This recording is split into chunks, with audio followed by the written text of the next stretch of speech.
And just like that, straight off the boat, and I'm about to get picked up now to go to Tsukiji. He's up in Port Douglas. Very exciting times. So back out marlin fishing tomorrow. First stop, the local dive shop in Cairns to get a new set of fins which I'd broken while spearfishing. Have a look at that dogtooth tuna, by the way. Yeah, so thanks for watching. We're on our way up to Port Douglas to meet the Tsukiji to start 2 weeks marlin fishing.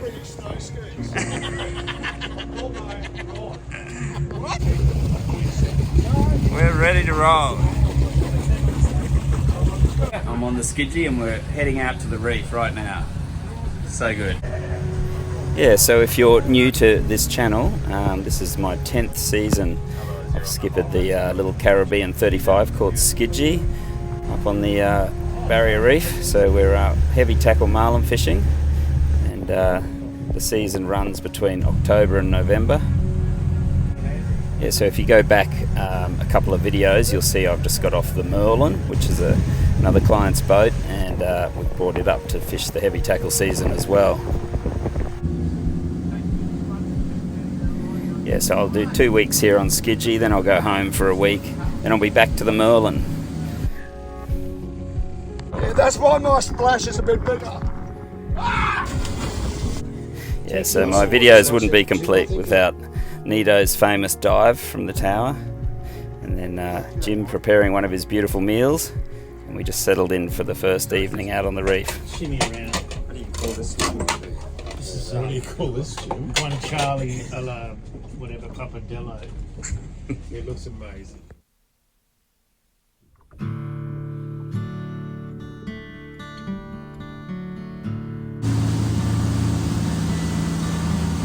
Alright, first morning on Tsukiji and we're out bait fishing. Yeah, so the heavy tackle marlin season up here is traditionally a bait fishery as opposed to lures. So yeah, every day you're sort of topping up your bait supply.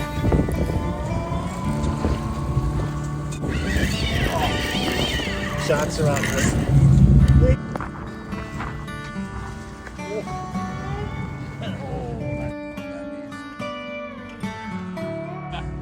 Beautiful, look at that. See how it looks at. And of course the added bonus, we occasionally catch a Spanish mackerel or a longtail or yellowfin tuna, which adds to the table.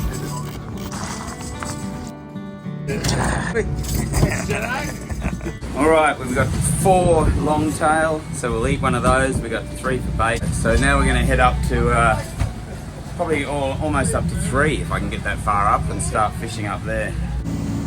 Yeah, so look, the area we fish is basically the ribbon reefs, which are numbered 1 to 10. 1 down sort of Port Douglas way, number 5's about east of Cooktown, and number 10's sort of right up to Lizard Island. So you'll hear me refer to 1 or 5 or 7 occasionally. And of course there's a few beautiful reefs below that as well, right down to Opal Reef, which we use a fair bit as well. So before we could go heavy tackle fishing, we've got to check all the drags were set on the 130 outfits. Every day is not about just marlin fishing. You know, we have the bait fishing in the mornings, then we always try and get in a nice snorkel, which often includes a spearfish for coral trout. The boys are putting the baits in, so we're out first day of heavy tackle on the Tsukiji. We've run north, we're up off opposite Lena. Might end up around number 3 tonight. We'll see how we go. So it's always encouraging to see a few other boats working the area. That's at Ventum, skippered by Biggles, one of the great skippers up there, and Next Level I saw, and that's Viking, and that looks like Hellraiser over there.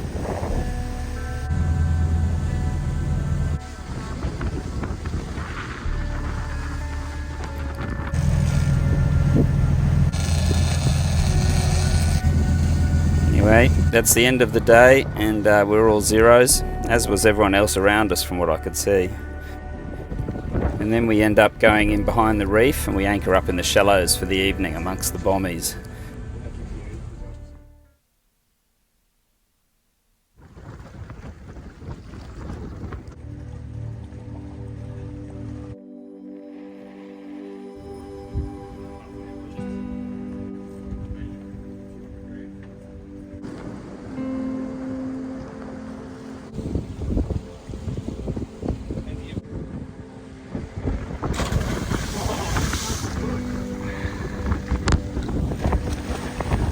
a beauty, wasn't it? Yeah.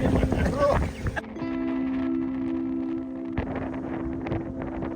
Well, g'day from the tower here on number 5 Ribbon Reef. Just had a swim, we're about to have lunch, and then we're heading out to heavy tackle fish. We've got a solid 20 knots, as you can probably hear on the wind noise, I'm sorry. Wind's here for the rest of the week. We're changing over some friends in Port Douglas on Friday. It's Wednesday today, so we'll probably stay, fish out the front here, then spend the night here again, and then we'll probably move south. Probably get down to Opal for Thursday night and then run into Port Douglas on Friday. So that's the story so far.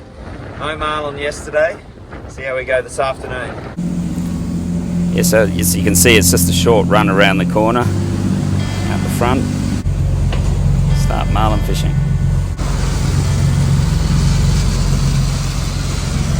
Marlin right there. He's about to find it. Are you serious? Yeah, little one. There he is, coming back on the back bait. He's still there. He was about a 200 pounder.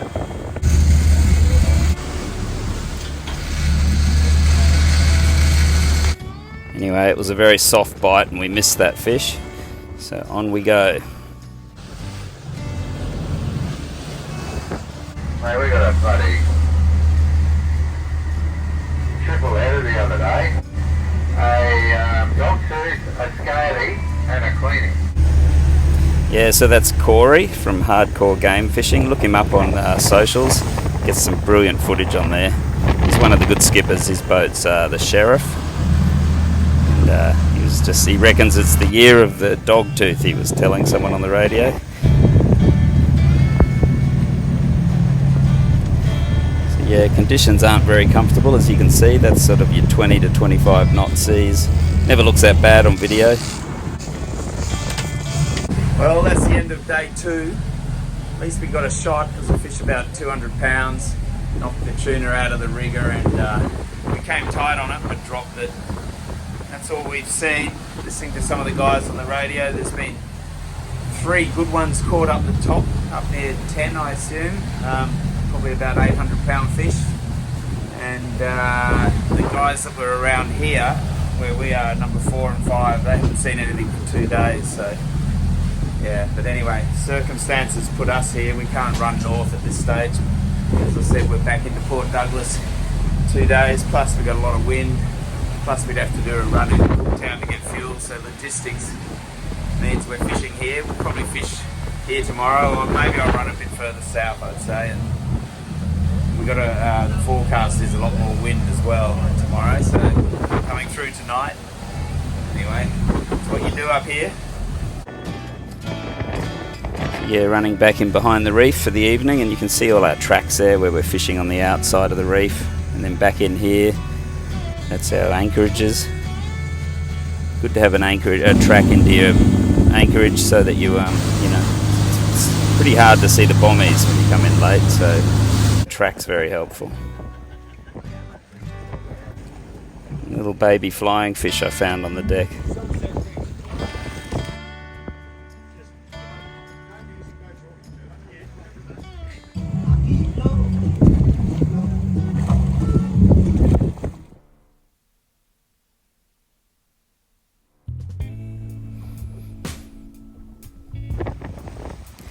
Well, as you can see, we awoke to a solid 25 southeaster, just like the forecast said. October can be a very windy up through the marlin season. It tends to back off more in November.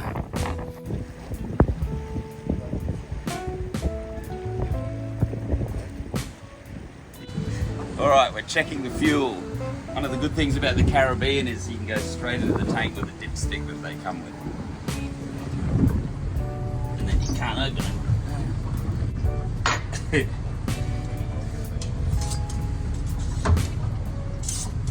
Ooh, looking good. Hey, yeah, cool.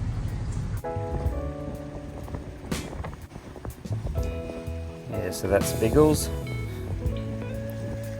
Came by to say g'day.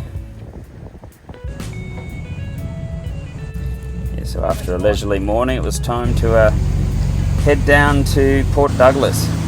So what we do is run down the back of the reef. Obviously the openings are a bit rough, but running down the back provides some sort of shelter.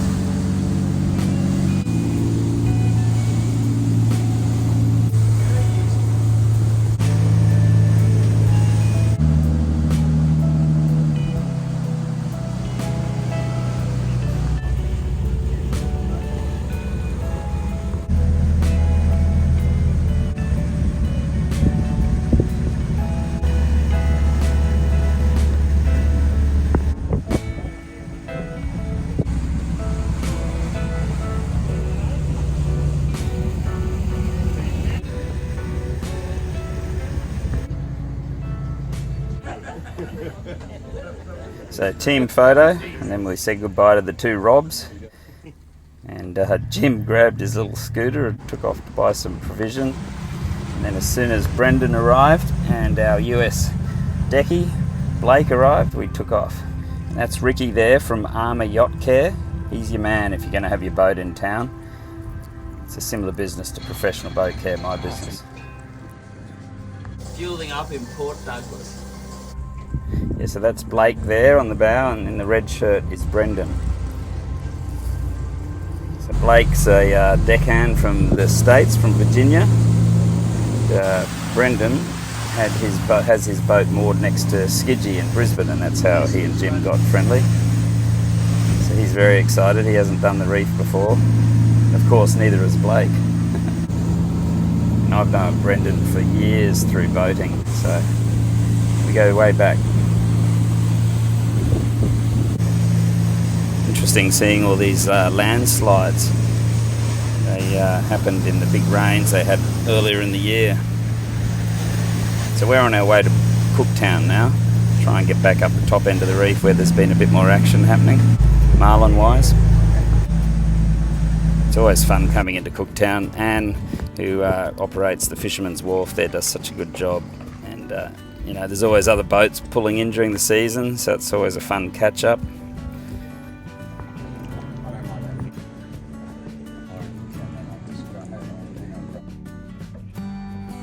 After sunset drinks, we all head up for a meal at the pub.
We're just out trolling around the bommies, sort of halfway out to the outer edge.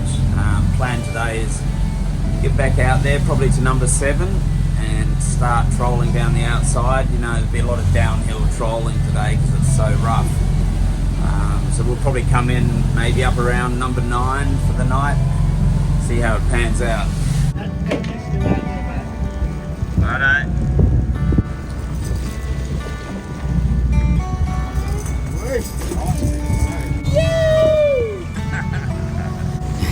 So that's Brendan's personal best fish, a scaly mackerel, and his eyes widened when we told him that's for bait.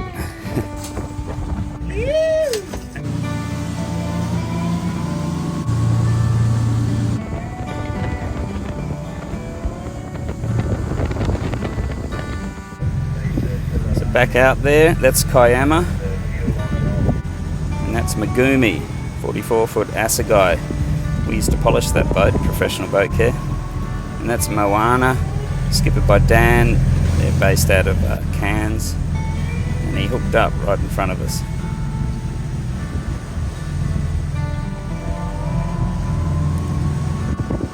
there's Luke on Cooktown. You should look up their socials too. Cooktown Sport Fishing, fantastic vision there from the season. And they're hooked up.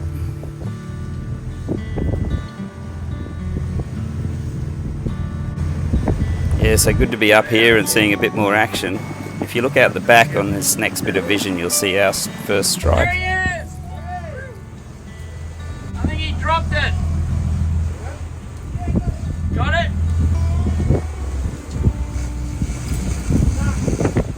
Wind him up.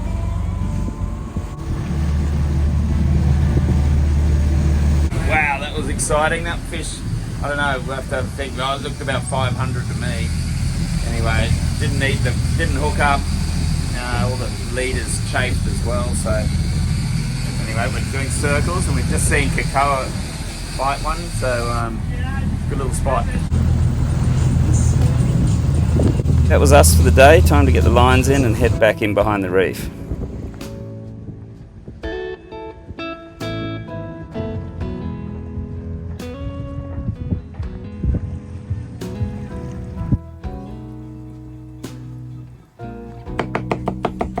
Jim was hard at it, prepping a nice meal.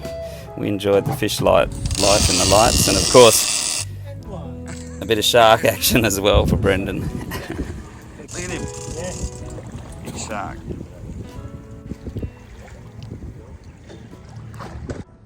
Good, you?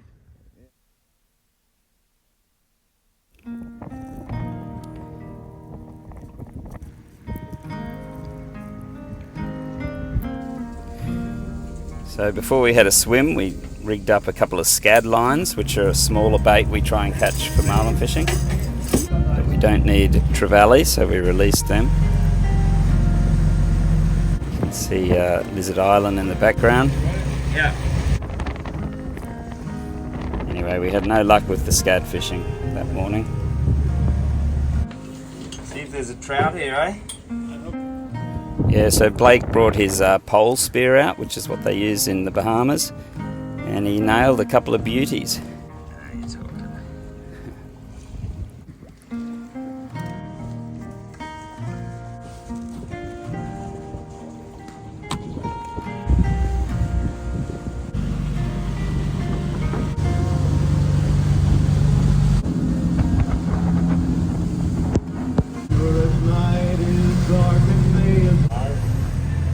Hayden Bell on the release over there, another great skipper. Before we knew it, we were hooked up. So look, if you're new to heavy tackle fishing, giant marlin fishing, it's a real team effort. You know, the skipper's got a role to manoeuvre the boat. We've got to catch these fish as quickly as we can. You know, obviously we want to look after them and release them in good condition, but also beat the sharks. And then of course the angler's so important, and then the wire man here, Blake, leadering the fish. Yeah, so a great moment for Blake too to wire his first Aussie Black Marlin. It's hard to tell with these videos, but that fish is probably close to 300 pounds, so we'd call that a small one really for up here.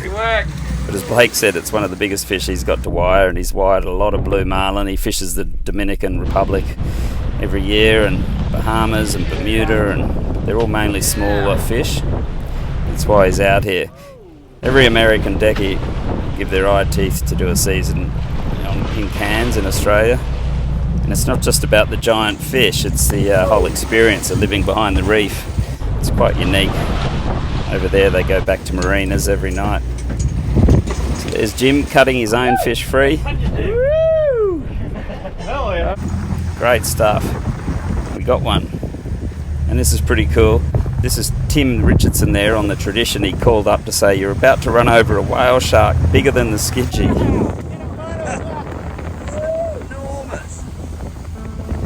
He wasn't wrong, that was huge. And so cool. They're very rare. I've probably only seen 3 or 4 in my 30, 40 years of going to the reef. Anyway, that was us done for the day. So a good day today. If you catch one in a day, that's a good day. And there's Brendan's personal best fish, rigged as a big bait. So back in behind the reef for the evening.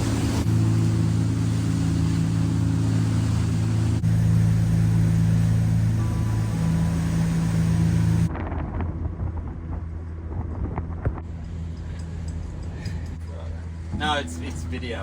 So we'll go 1, 2, 3. You got to get the team photo. Oh, and this is one of my favourite meals Jim does on the reef: coral trout risotto.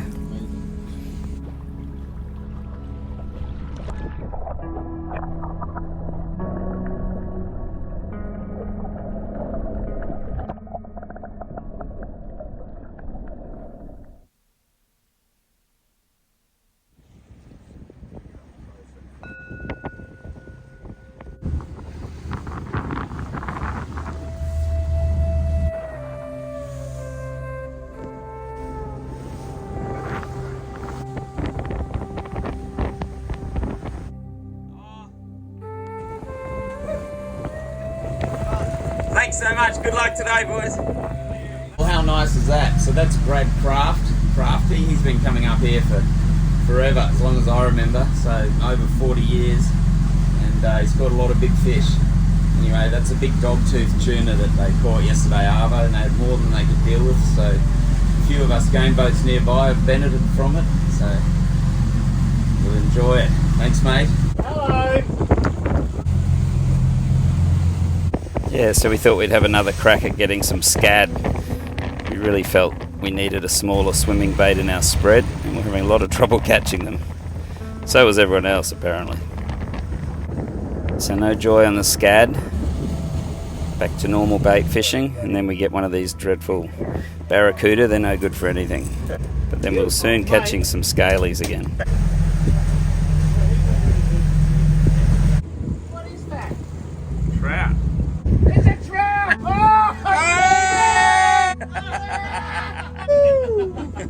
Personal best for Brendan, obviously, but we love eating trout, hence the excitement.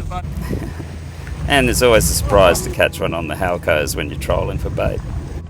And how good having this fresh dogtooth tuna. Wow, does it make beautiful sashimi. Hey. Yeah, no, I think it's exactly what I think great for the big bait.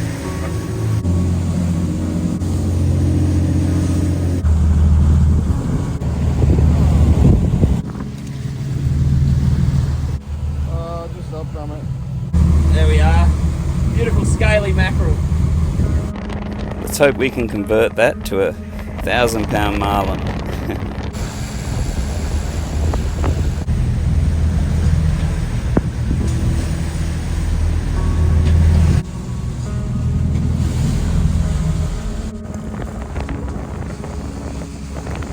Lines, I won't hear. No jumps. Yeah, so we soon realised this wasn't a marlin, but something very exciting for the table. Good job. Beautiful big yellowfin tuna.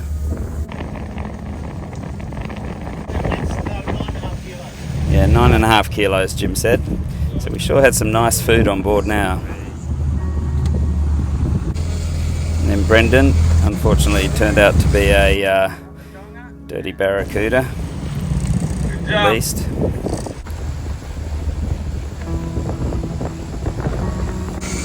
Now, what do we got? You can't see anything there, Jim. Hey, he's dropped it. Hold it there. Oh, he's there. He's on the left again. There he goes. Dropped it again. He's coming back up. He's a small fish. He's coming up to it. He's there. Oh, he's there, yeah. Little one. Hey! Good job, boys. Oh, just popped off. Popped off. I think, come on, go. He's coming back again. He really wants this. He's there.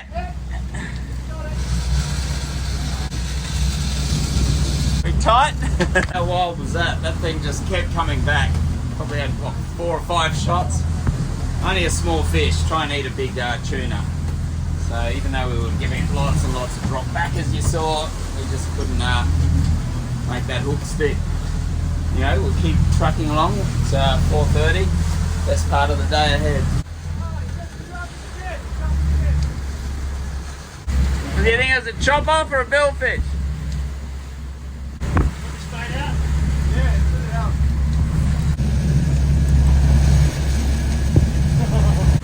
That's a marlin.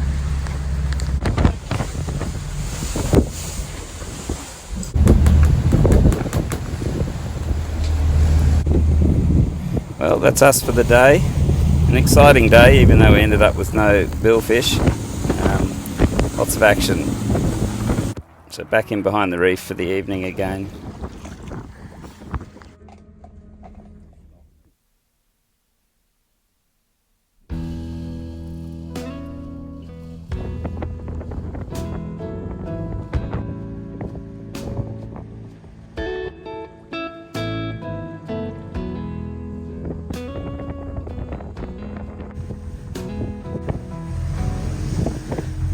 Yep, so after the usual morning of a swim and a bait fish, we were out heavy tackle, and today we were trolling right up the outside of number 10, which is the longest ribbon reef here.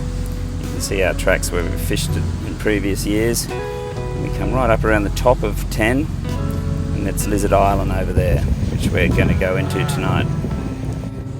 That was Blake learning the hard life of being chopped off. All that time rigging that beautiful bait, only to have it chopped by a barracuda.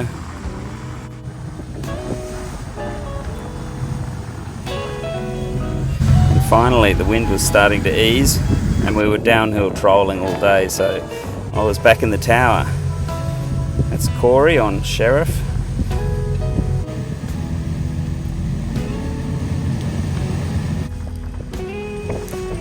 That's Hayden Bell on the release. That's Kleiny on the deploy. Hooked up. In fact, he had the most amazing morning. We were nearby, got to see it all, and he got one over 1,000. He released, got another one around 800 or something. Then he caught 3 blue marlin in on the edge. It was incredible. Anyway, nothing for us for the day, and we were doing our run into Lizard Island now. I love going into Lizard. It's such a cool place.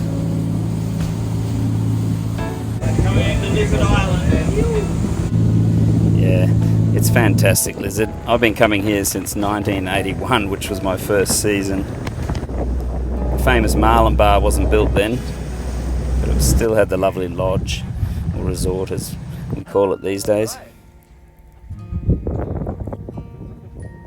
So we're anchored in Watson's Bay, and it's not a very inviting place to swim anymore. A lot of sharks around. I was pretty impressed with Jim's little new electric outboard. And of course, you can't spend the night at Lizard and not go into the Marlin Bar.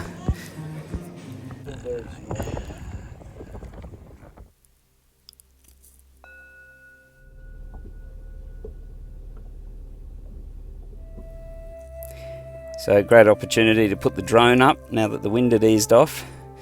So you can see that's Watson's Bay on the left, and the resort's over there on the right.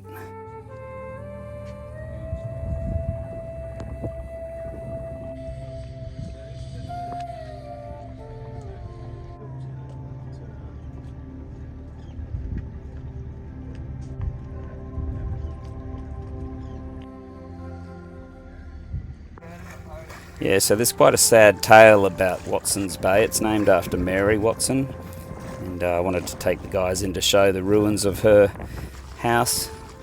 She was the wife of a professional fisherman, and unfortunately she was attacked, and they killed one of her servants, and she ended up dying with her baby in a copper tub that they paddled out to escape the attackers. And in her diary she wrote how they were dying of thirst and they ended up perishing on an island to the north of Lizard about a week after escaping the attacks. So Google it, Mary Watson, Lizard Island. It's a fascinating story. There's crocodile signs. It's hard to believe, but there is a crocodile living up in that little estuary. It's a good 20 miles off the mainland, Lizard Island, so it's pretty wild. So is the amount of sharks swimming around the boat these days. Definitely not jumping in there.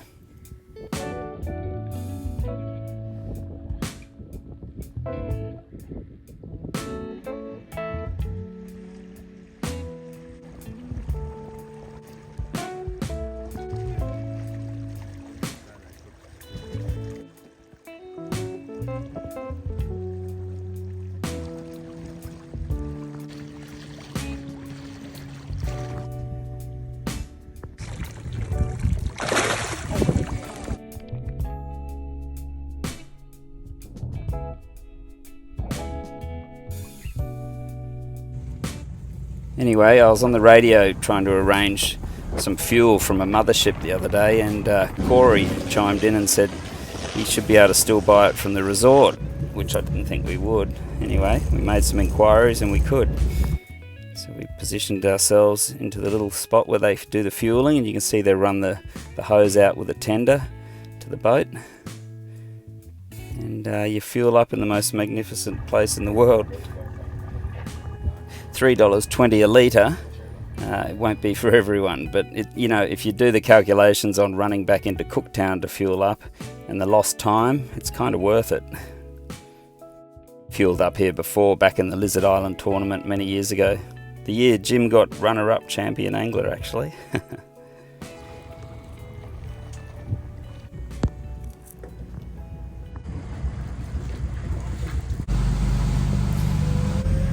How's that for a mothership all the way from America? And it's got a 74-foot Spencer game boat that goes with it. Anyway, I found some shoals on the way back out to the reef, and we did a bit of scaly mackerel fishing. Some more bait, top up.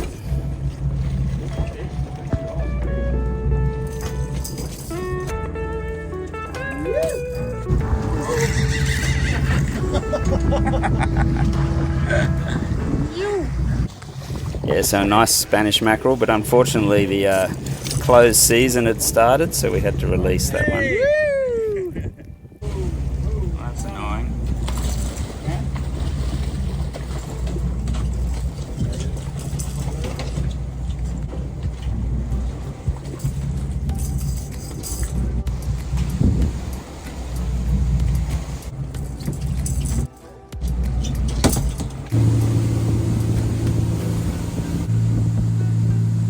So on the way out, you go past quite a well-known dive spot called the Cod Hole.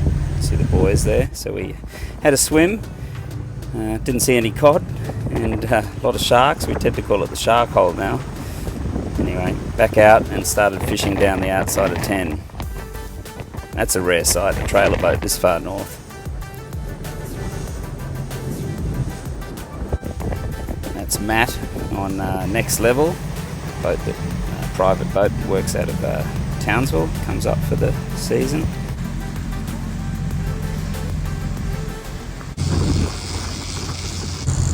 Anyway, all zeros for us today.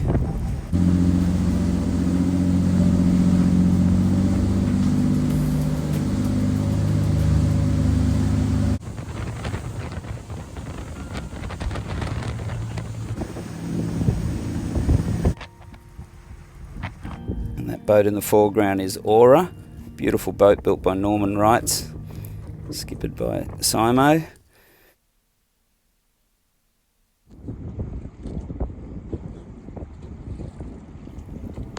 So nice. The weather had backed right off now. Put the drone up, get some beautiful footage. I think we're in behind number 9 here.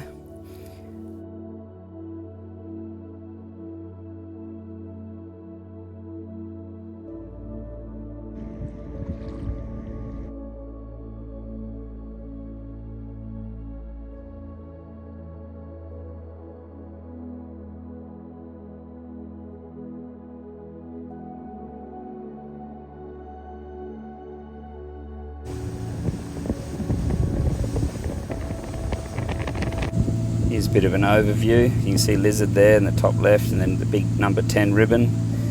You come down to 9 and 8. And straight across into there was Cooktown.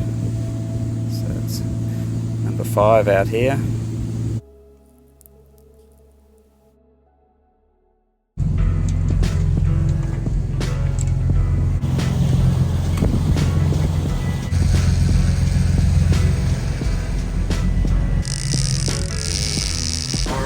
mates are in. So last day of heavy tackle on the Tsukiji. We're down opposite number 1, Ribbon Reef. Water's not very nice, so I'll just keep going south until I find better water. And then we're going to end up into Port Douglas tonight, so probably fish till about 5:30 and then run in those last couple of hours in the dark. Yeah, so it's an important day. We've got to find one. We're on. Drop them.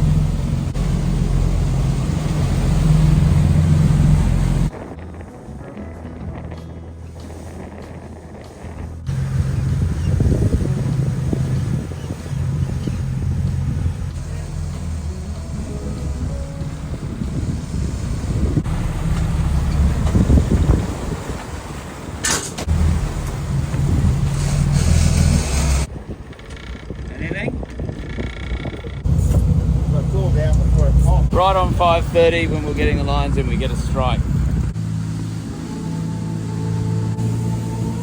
Well, what a fantastic couple of weeks. Exploring the rivers, right up to Lizard and right back down to Opal now. We're on our way into Port Douglas. Take a train ride just to see you. Ride for hours just to please you. You don't know how much I need you. 'Cause you're my home away from being alone.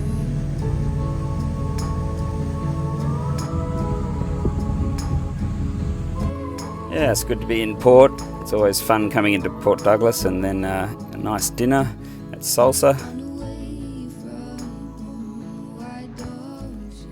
Yeah, so in the morning we set about cleaning up everything, stowing all the heavy tackle away, getting the boat ready to leave with Jim. So just leaving Port Douglas now, heading back to Cairns and back home for a couple of weeks. And then we'll be back. If you like the video, please subscribe. I've got heaps more good videos coming very shortly. Cheers.